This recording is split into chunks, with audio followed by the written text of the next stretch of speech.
Welcome. This is ActiveSpirituality.life. It is a weekly forecast program with astrology and a guided meditation activation to help you make the most of your week.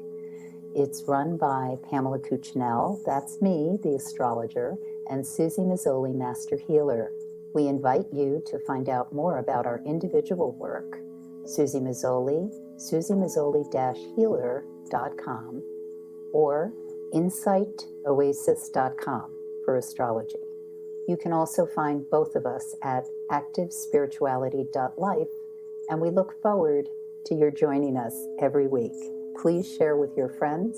Here we go. Welcome, everyone, to activespirituality.life with Pamela Cucinell and me, Suzy Meszoly. And here we are starting to wrap up this year, 2021. We're up to week 47. Pam's going to tell us all about the week starting November 22nd, Monday, and then I'll be back for our 10-minute meditation. So in America, this is the week of what people call Thanksgiving. It's when we do a lot of prayers for the Indigenous people. Pam, what's ahead?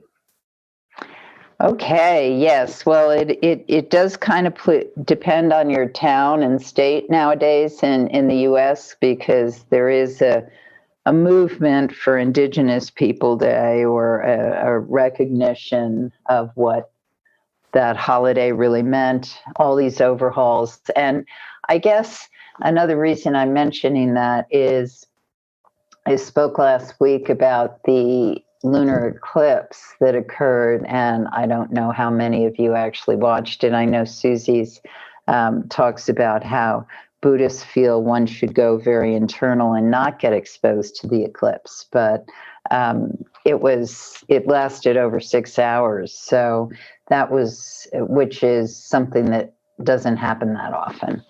And I wrote more about it on my blog on Insight Oasis, but basically this eclipse cycle that we're kind of right in between on, as I've referred to, last happened in 2002, and it is actually very impactful for the United States just because of the degrees of the particular eclipse. And when we look back on what was going on in 2002, we can see that was a very catalyst year leading into things that happened in 2003. And that's one thing to keep in mind as we go through eclipses. They're revelation points, and we're still kind of in the reverberation period of it, whatever was gestating, revealed, or exposed to us.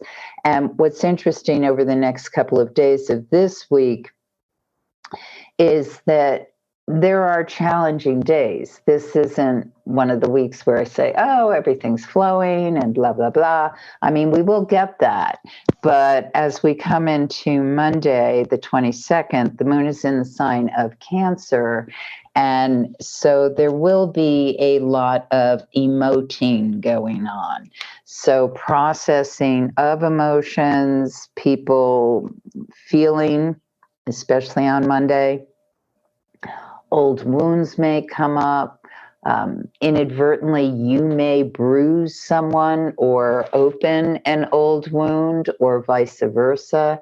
It's not that people are necessarily attacking one another at all, but because the moon is in the sign of Cancer, there's a lot of deep sensitivity. And it can also be that you're feeling what someone else is feeling. And some of us have to be acutely aware of this, because if we do have a lot of water in our horoscope, or a certain signature that makes us particularly sensitive or acutely aware of other people's feelings, we can feel as though they are ours. And it's absolutely essential and actually Monday is a good day to sift through this, as is Tuesday. Not necessarily easy, but these days can be very good to sift through and see, hey, is that mine? Or am I simply feeling am I picking up somebody else's stuff? And this can be pretty tricky because if you're picking up sadness, if you're picking up grief, if you're picking up anger, if you're picking up exuberance, even things that are not yours, you want to measure, is this something I want to embrace? I mean, in the case of exuberance, that can be really handy to pick up somebody else's enthusiasm if you're feeling like, well, I don't know if I really want to do this project, but I've got to get it done. I've got a deadline. So that's why for people who are acutely sensitive, it's useful and to be around people who are more fiery.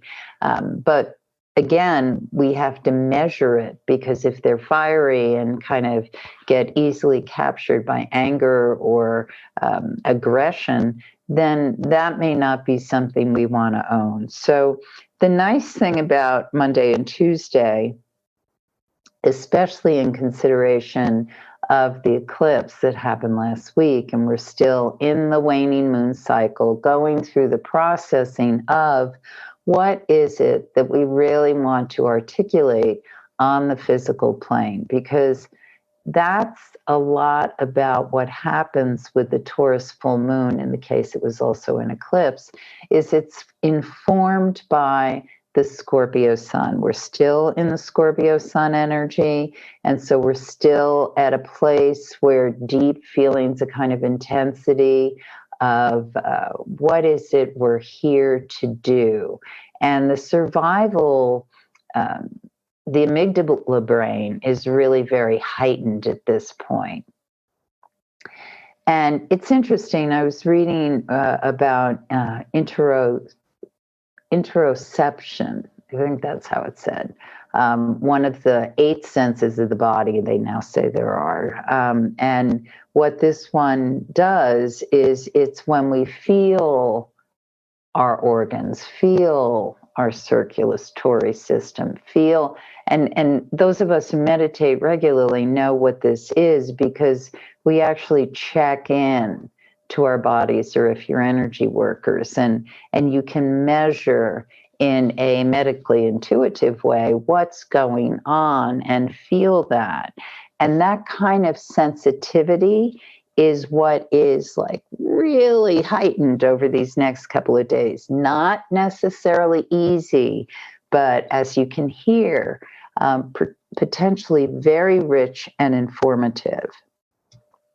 So if old wounds or hurts or information comes up on Monday for you or someone you're close to you or who you're working with or you encounter, allow the process, listen to it, feel it, but you don't necessarily have to own it or keep it, but you do have to ferry through it and understand what it's presenting to you. As we get into the evening, late evening, it's a heightened time for inspiration and revelation, which can be very useful. Some of us, it may come to us in the dream world. The times I give are Eastern time for this podcast, so please adjust depending on where you are. And then Tuesday morning, we can wake up if we listened, felt our body and our organs, and did what was necessary, giving us a good healing sleep, which is so delicious, especially when the moon is in the sign of Cancer. And in the wee hours, some of us may wake up. That might be our proclivity anyway. But those of us who were born with, in our horoscope, challenges to Venus Moon, may be feeling a sense of lack. There's not enough time. There's not enough love. Where do I put? How do I get my needs met when I want obviously isn't going to come to the picture? How do I reconcile the difference between desire, what I want, and what I actually need to feel safe, secure? And so that can be quite a juggling act, especially at this point in time when we're weighing a big piece of overall emotional equilibrium, quality of life that's being weighed at this point in time, is people going back to work, who've been working at home. How do they weigh the value of emotional satisfaction with more of a routine home life with the demands of what they may want with their jobs and career? So that's a kind of concrete example, but there can be all sorts of variations of how this is playing out for you as an individual. If you give a little attention to this and just recognize whatever you might be feeling throughout the day, there can be moments, challenges, or opportunities to really chew on this or understand it better. And again, the moon is in the sign of Cancer, so this isn't the thinking mind, it's more of the heart mind. I believe that recently, or in the past 10 years or so, there's been a lot more credence or understanding to the thought that, okay, our mind, our brain seems to dictate all the functions, but there's the heart intelligence and there's the gut intelligence, apparently. So now we're seeing these three active areas, which of course relate to chakra information. And so it's interesting how the medical or that community really starts to give more attention to, hey, the body is actually a lot more complicated than we had originally thought.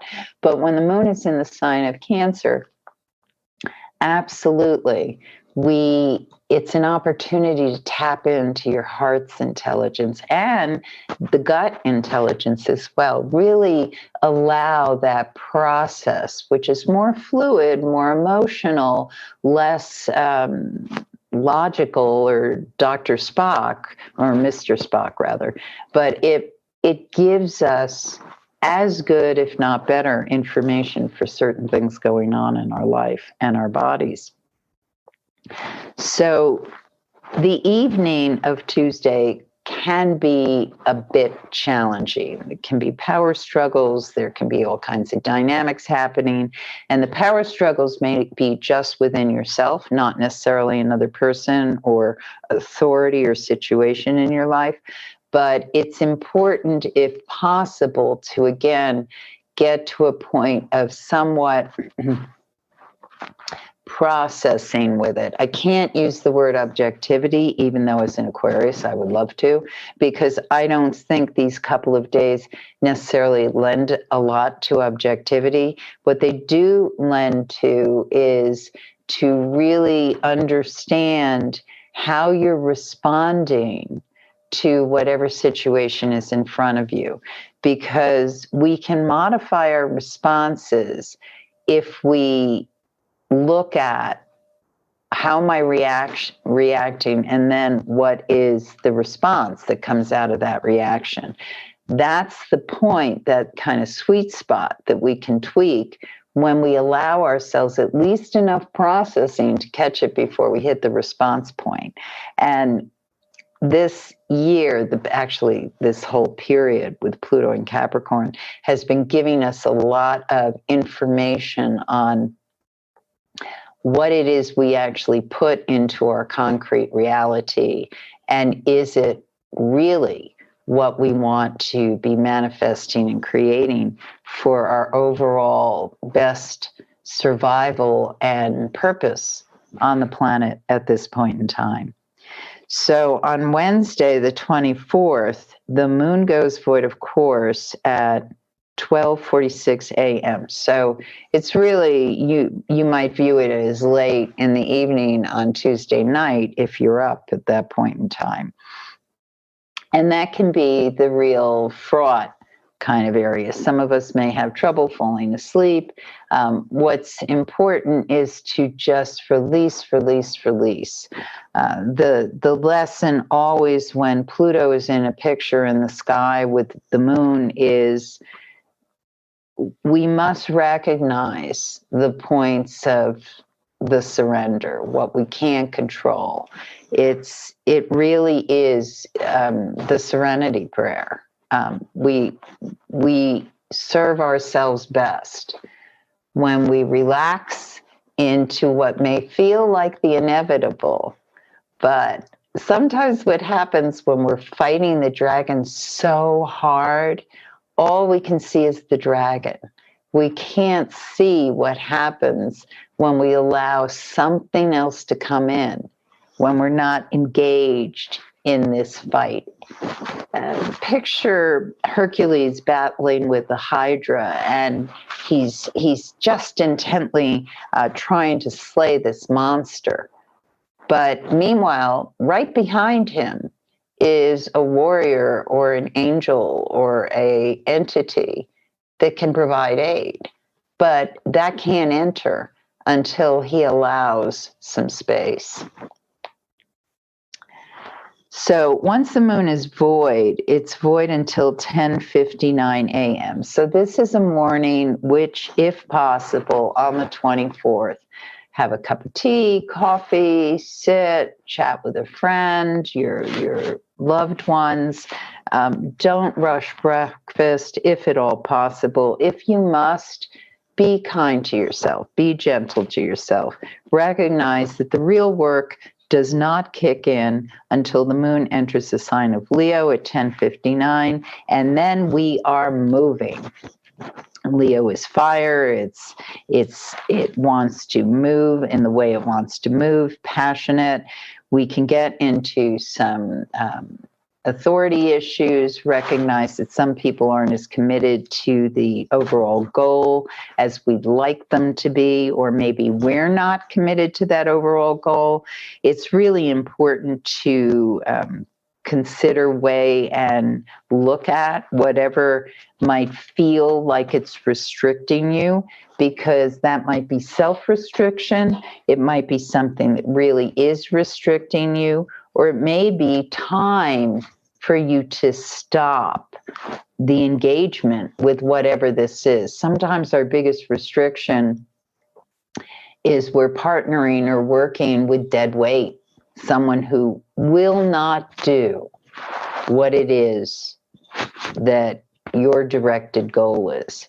And if that's the case, well, obviously, in the case of someone like a child or someone dependent on you, you're going to have to keep working with that because that's just how we teach children discipline and authority. In the case of someone who's disabled and we have to work with, well, those are the restrictions that you were engaged in.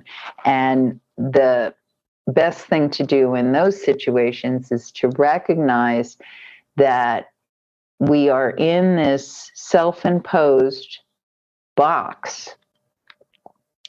And instead of fighting the box, we work within it.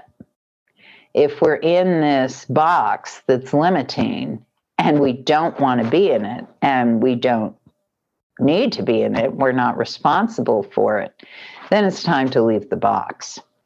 So that's what's going on Wednesday that can be hyper alert or aware. And Thursday, moon also in the sign of Leo. And what I like about this, even though it's difficult, is that these are highly creative days. And so those of you who are artists or creative people, as we all are, it's just some of us cook or solve problems, math problems, or whatever we're doing, and other people actually are singing or making artwork. But these are really days when we can push through problems, but we have to meet them. We have to look at, this isn't working. Why isn't it working?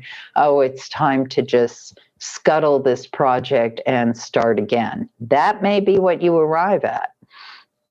What's important here is to realize how you might need to narrow your focus so that you're able to accomplish at least one goal. Because when we're spread way too thin, nothing really gets done. Okay, important things to mention on Thursday is there is a bit accident-prone energy in the early morning, so be aware of that, especially if you're on the road or moving around the house without paying attention to where you're going. Pay attention to where you're going.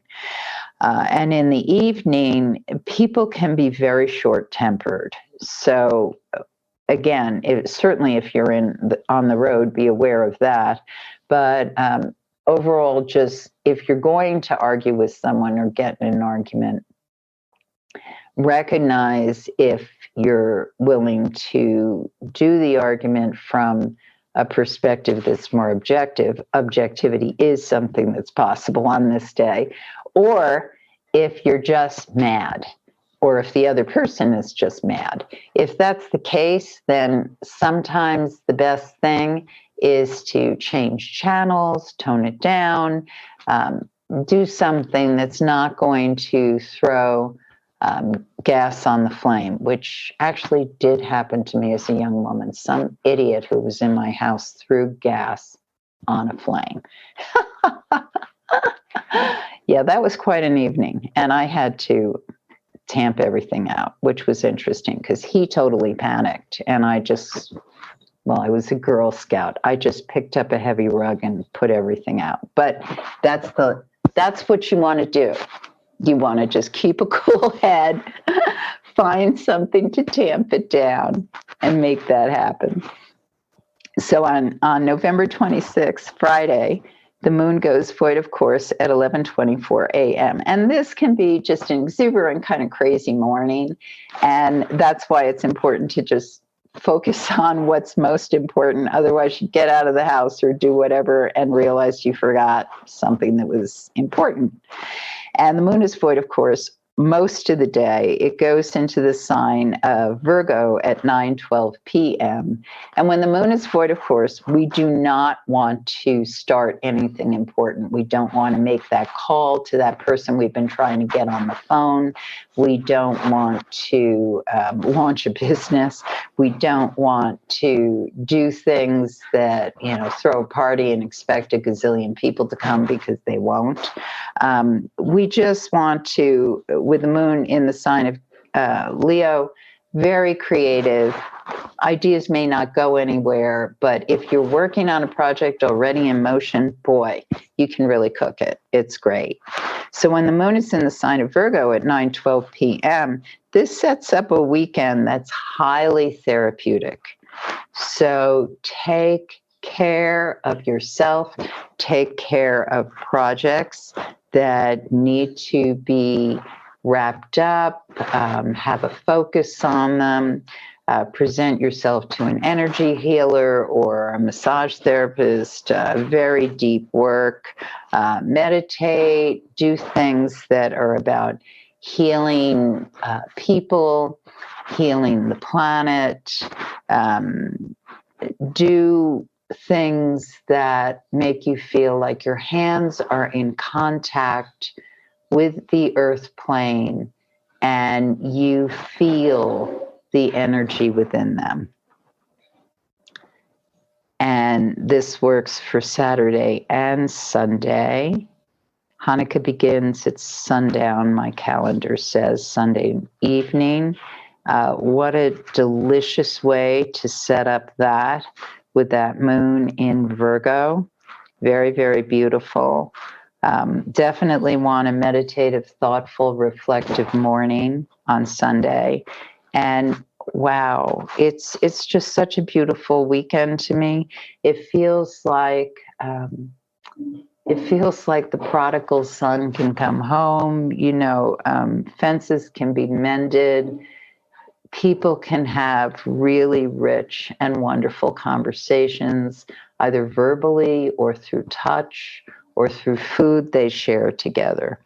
So the moon goes void, of course, at 7:02 p.m. on Sunday evening. And then in the sign of Virgo throughout the evening. So just a lovely, as I said, therapeutic evening for a good night's sleep and sweet, sweet touch, either through your hands, through your energy, through your words, through your thoughts. Make the connections that really have heart. And now I turn it over to Suzy. Beautiful. Make the connection that really has heart. Yes. Yeah. Okay, let's deepen into our hearts for our meditation today. So I invite everybody just to take a moment to reset, to settle down, to settle into the heart center. And as we do that, just become aware of the space, not necessarily where the physical heart is, but just that place in the center of your chest that we call the heart chakra. And the way that I work that heart chakra is green. It's a beautiful, I see it as a beautiful, like emerald green, like when you look out into a forest and you see all the lush green trees. So just visualize there in the center of your chest, roughly like in the nipple line, across your chest, just visualize there a beautiful ball of green light. And visualize that ball of green light as a beautiful, transparent, like a beautiful giant gemstone. And it's vibrating at this frequency of love and compassion.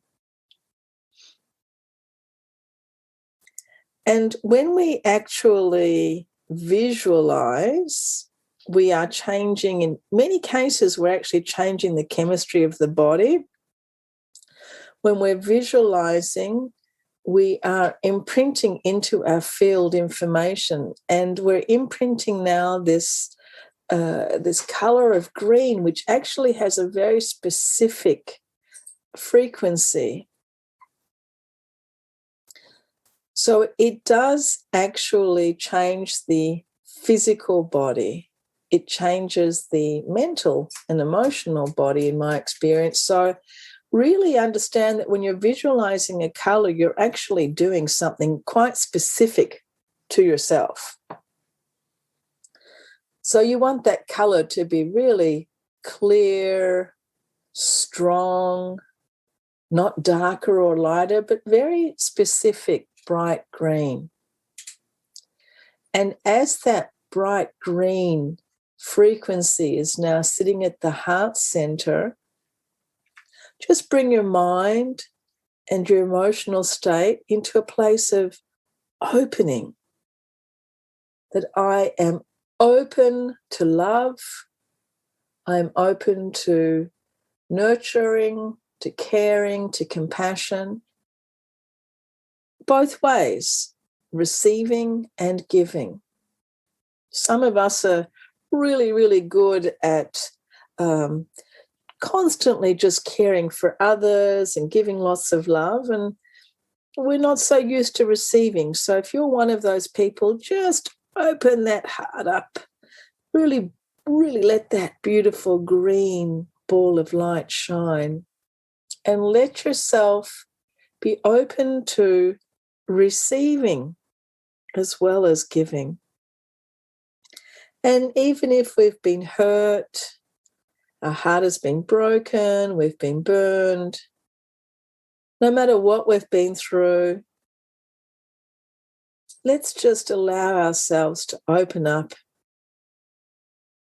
and to be present.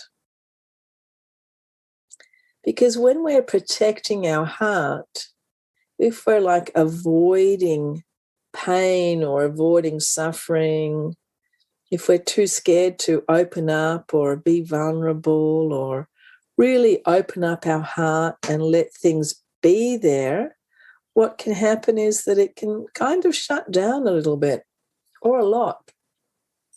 So as we open that heart center, just really see yourself as being open to all, understanding that heartbreak or heartache or suffering happens to all of us, that it is a part of life, that it is a part of being on this planet.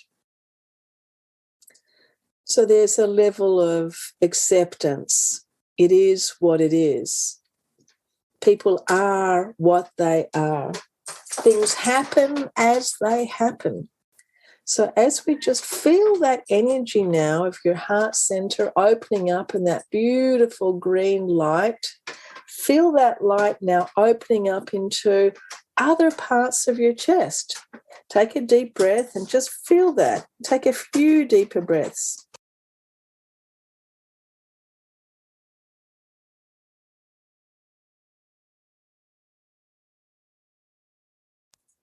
After you've taken a few deeper breaths, just feel now that your whole chest cavity is filling up with the green light. With each breath in, imagine that around you, outside of you, is this beautiful green light. You can visualize that it's coming from nature, coming from our world, coming from the heart of Creator, coming from the heart of Source. And as you're breathing in the green light, this green light is going into your lungs and sending this vibrant energy of life into all of your body. And as it's going in your mind, just express gratitude. Thank you. I am giving thanks for being here, for being alive, for being present. I'm giving thanks. And as you just take another few deeper breaths, concentrate now on your exhalation, that as you are exhaling also this wonderful green light. You're breathing in the green light and breathing out the green light. Breathing in love and breathing out love. Breathing in gratitude and breathing out gratitude. Very gently, very peacefully. And visualize the green light now expanding from the heart, throughout the chest, throughout the torso. And then visualize the green light representing love and compassion. Visualize that now reaching out down through your arms, through your fingertips, down through your legs, up through the top of your head.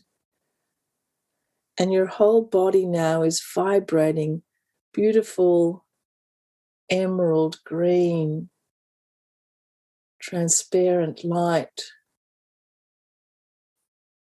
full of energy, opening our hearts, allowing us to be courageous and to be in this world, allowing us to be courageous, to be vulnerable, to be open-hearted, and understanding that we don't need to put layers of protection around our hearts, but just keep opening it up more and more and more. And if something happens and we get hurt, we accept it and understand, and we keep opening more and more and more. Instead of closing down and protecting, we keep opening our heart. I am capable of more love. I am capable of more peace. And as you take a deeper breath, just feel that heart opening more and more. Infinite channel of love. Infinite channel of compassion. Infinite channel of gratitude.